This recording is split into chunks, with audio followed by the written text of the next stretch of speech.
roadside to the slum. It was a dream, but now, alhamdulillah, it's a reality. It's a reality. I was brought up in a Christian family, so we would go to church every Sunday, and from a very young age, I knew that Christianity was not what I believed in. And one of the first instances which I remember was I was actually in church and we had to write a song about God, and my song was Jesus and God, Jesus and God. It was like a little rap. And I remember the pastor came over to me, he grabbed a piece of paper and he scribbled it out and he said, "No, Jesus is God." And it's from this moment, maybe I was about 7 years old, when I realised that Christianity it's not for me. So I continued to go to church for many years, because it was the closest thing that I believed in. I always believed in one God. And from the age of about 14 years old, I began to work in like a social club. It was like a working men's type club, for like a lot of the English people would go there, they play snooker and things like that. And I actually ended up starting to sing because I wanted to get into singing. I became a jazz singer. So from the age of about 14 onwards, I was actually a professional jazz singer, and I was still going to school.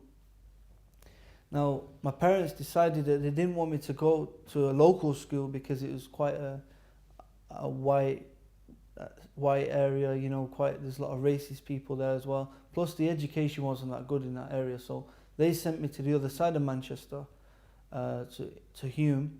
And in this school, it's quite a mixed school. You have people from different backgrounds, a lot of Africans there, a lot of, people from the Caribbean, Asian people, different people. So it was a mixture of different nationalities and cultures and religions. So it was a good thing for me to go there. Now, from like the age of 18, my area where I lived, all of a sudden there's a lot of Africans moved into the area. A lot of Africans from like Sierra Leone, mainly West Africa, like Sierra Leone, Nigeria, and it became quite an African area. And I came into contact with some friends from Sierra Leone, and we started to do business together. And for quite a few years we were doing business together, and eventually we ended up going to West Africa. Now, around this time I was singing, I was doing my jazz music. I was also DJing in the clubs. I was DJing like hip hop and R&B, stuff like this. And my friends, they would do like nights in clubs and stuff like that, and we'd be DJing. So I really wanted to get into the music industry. And at this point, I was contacted by Sway. He's quite a well-known rapper in London. He used to be quite big. And I did a track with him, where we did a mixture of like jazz and hip hop. So I was actually, I was getting about doing my music, things like that. And it was my dream to be like a jazz, a big jazz singer. This is what I wanted to do. And actually my career was actually doing well. I was getting a lot of gigs. I was singing on cruise ships and singing in different football stadiums and venues, and it's becoming quite good. And this is really what I wanted to do. I was just concentrating on doing this dream. So at the age of 18, a lot of Africans moved into my area. It became quite an African area. A lot of people from West Africa, like Sierra Leone, Nigeria. And I became friends with some Sierra Leone brothers, and they were Muslim by name. They some of their family were Muslim, but they didn't really know much about Islam. But anyway, we began to do business, and eventually I had to travel to Africa, to Sierra Leone. We were selling cars, and I was also getting involved in studying diamonds and learning about diamonds. So this is like the path which I wanted to take, because this is what my friends were doing. And it was good money, it was just, living the life, trying to make as much money as we can, enjoying life, spending it, wasting it all away. This is what we was doing. And my experience in Africa, the first country I went to was actually Senegal, in Dakar in Senegal. And it's over 90% Muslim, and this was the first time I actually heard the call to prayer, the adhan, calling the Muslims to come and pray. Allahu Akbar, you know, and this sound of the actual adhan, you know, it really made me think, what is this? Yeah. And it made me want to know more about Islam, you know. And at the time, I was actually stuck because I was only supposed to be in Senegal for maybe 2 or 3 days, and I told the hotel manager, you know, because I was actually stranded there for over 2 weeks and I didn't have any money to pay for the hotel. I told the hotel manager and he said, no problem, come to my house. So the hotel manager took me to his house, and he was a Muslim. I was a bit scared to go to his house at first because, you know, I just thought Muslims are all terrorists and all the things I'd heard were all bad things. But I had no option, you know. I couldn't phone home because my parents didn't even know I was in Africa. Yeah, so, you know, I had to go to his house. I went to his house, and this is where I heard the adhan. And while I was there, his grandmother died. His grandmother passed away, and she was over 100 years old. And he was crying on the bed. And I remember putting my arm around him and saying, look, you know, she'll go to a better place, you know, just trying to comfort him. And he said, I'm not crying because she died. He said, I'm crying because I wanted you to meet her, because I wanted her to make dua for you, that you would be a Muslim. He said, because she's an old woman and Allah will answer her du'as. And this really touched me because I thought, the guy's not even upset because she died. Yeah, he's in full belief that she's going somewhere better, which I wasn't, you know, trying to comfort him. You know, and it made me want to know more about Islam. You know, so a lot of misconceptions were cleared up there.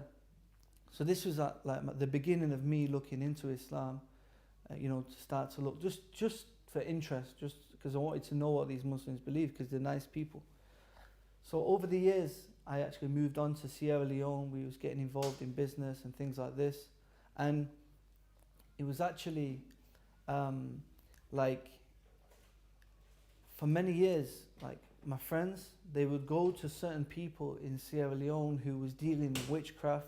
They was dealing, you know, they have different names for it, like juju or voodoo. You know, they'd be involved in these rituals where they would be contacting the unseen world, like the jinn, for help. You know, so they ask the jinn to go and do some things for them, you know, whether it's in business or whatever they're doing for protection, you know, and they was getting involved in this. And this became very real to me, you know, I believed that the world of the jinn existed, you know, because the things I'd witnessed in Africa and even in London, when I was staying with my friends in like South London, like, you know, this is happening, that I believed in it, you know. And when I came back to England, I told my Libyan friend, I told him what I'd witnessed in Africa about all this juju and these, you know, these supernatural things happening. And he said, yeah, in Islam we believe in this, but this is illegal. You know, you're not allowed to do this. You're not allowed to communicate with these things.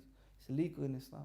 And he showed me a lecture by Dr. Bilal Phillips, which explained the world of the jinn. And this actually was the beginning of me actually maybe believing that the Quran might be from that God which I believe in. Yeah, because I've always believed in the one God. But from this point, this was when I was actually questioning maybe the Quran is from that God, from the God that I believe in. So I started to look more into the Quran. And finally I began to believe in it, you know, start to believe in Islam, start to look into it. And I started to pray in my own way. You know, I fasted the month of Ramadan in my bedroom at home, yeah. And it wasn't until about 6 months to a year later, I went to Egypt, Cairo. I went to see a friend of mine in Cairo, and I went to the first mosque, because I'd never been in a mosque before, because I was quite scared of going in mosques. You know, again, I had a lot of misconceptions in all this. I was scared to go in the mosque. And I went to the mosque, and I asked my friend, I said, can you teach me how to pray properly? And he said, no. He said, because you're not a Muslim. I said, I'm a Muslim, I pray, I fast, you know, I try. He said, no, you have to say the Shahada. You know, and I didn't know what the Shahada was. You know, I said, what's the Shahada? He said, this is a declaration of faith, you know, to declare that there's nothing worthy of worship except Allah and Muhammad, peace be upon him, is the final messenger. So this is when I actually embraced Islam, you know, officially. I was back in 2006. Okay, mashallah. Aki, can you now tell us how coming to Islam has changed your life? Since accepting Islam, you know, it wasn't easy, you know, because I was still a singer. I was still doing, you know, things that were not good. You know, undesirable things, like, you know. And it's not easy just to give all that up straight away. I mean, many people, that's it, you know, they just give it up and it's out of their life. But for me, I couldn't do it. You know, I wasn't strong enough. My belief wasn't enough just to leave that life straight away. It took a long time for me to, you know, give up my singing. The singing was the hardest thing, you know, and the music, because it was a big love of my life. But eventually, you know, I just stopped singing certain songs, stopped listening to certain music. And eventually, I just found that the circles, the brothers who I was with, the friends I was keeping, you know, eventually I just gave these things up. You know, it wasn't so difficult. A big turning point in my life was that during this period of me actually, when I was, you know, beginning to pray and I actually accepted Islam, over this period of time where I was actually transitioning from a non-Muslim, you know, from a Jahiliyyah actually to accepting Islam, I had a court case going on, you know, for over 2 years. It was a very stressful time for me and my family, you know, and but alhamdulillah, you know, I was accused of something and it all went away. You know, the day the court case was about to take place, you know, it all got cancelled, you know. And I always remember, like, I was coming down the court stairs and my dad said, that was the jinn that protected you. Yeah, and my dad's a non-Muslim and he was actually on this belief, you know, for such a long time because he knew about the world of the jinn and he knew about some of these things. And I said, no, it was Allah. I said it was Allah, it was God what protected me, because at this point, you know, I'd actually left these circles which I was involved in, where you're getting caught up in the wrong things, you know, getting accused of the wrong things, you know, and that's what happens ultimately, whether you're innocent or not.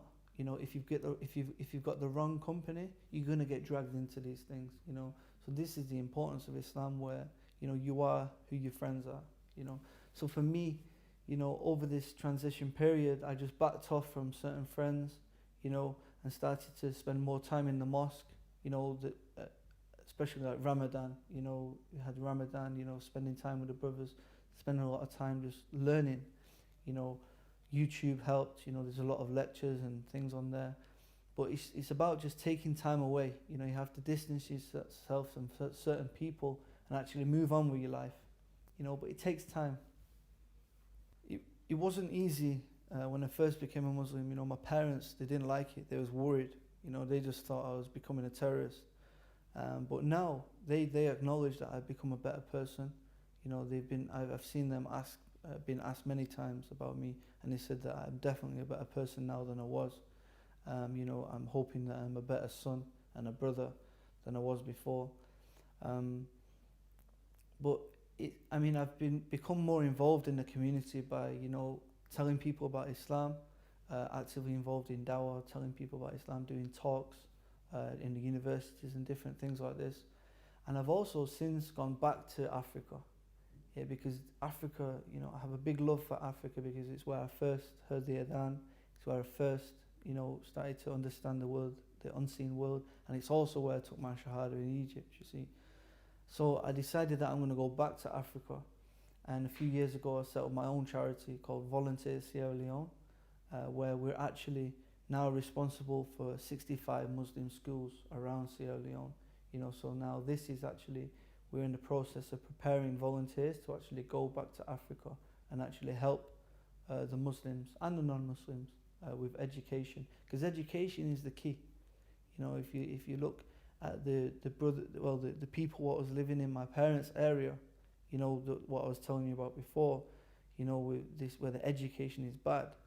You know, these people, none of them have been to college even, none of them have been to university. They've all, you know, a lot of them no jobs. You know, they don't know much about life, you know, but because my parents sent me to quite a good school on the other side of the city, you know, I got to experience different cultures and understand education is the key. Yeah, so, you know, it's about giving back to the community, giving back to, you know, Africa, especially for me. What advice have you got to Muslims and non-Muslims regarding Islam?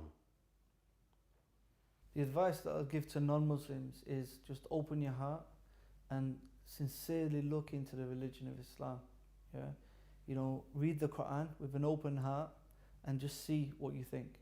You know, and if you do believe in a one true God, put your head on the floor when you're alone and ask that God, ask the Creator to guide you to the straight way. Put your head on the floor, submit to God and ask Him, if Islam is true, show me. And this is the advice I give to non-Muslims. For the Muslims, the advice would be that I advise the Muslims to actually study and learn more about Islam, but whatever you do know, you have to pass on. Yeah? If you know non-Muslims, if you know Muslims that are not practicing, you have to advise them to actually come back to Islam. And the other advice is to keep up with your salah. This is very important. If you've got the salah, everything else will come, inshallah. I'd just like to say Jazakallah khair. Thank you for Roadside to Islam for inviting me on the show. Jazakallah khair. Assalamu alaikum.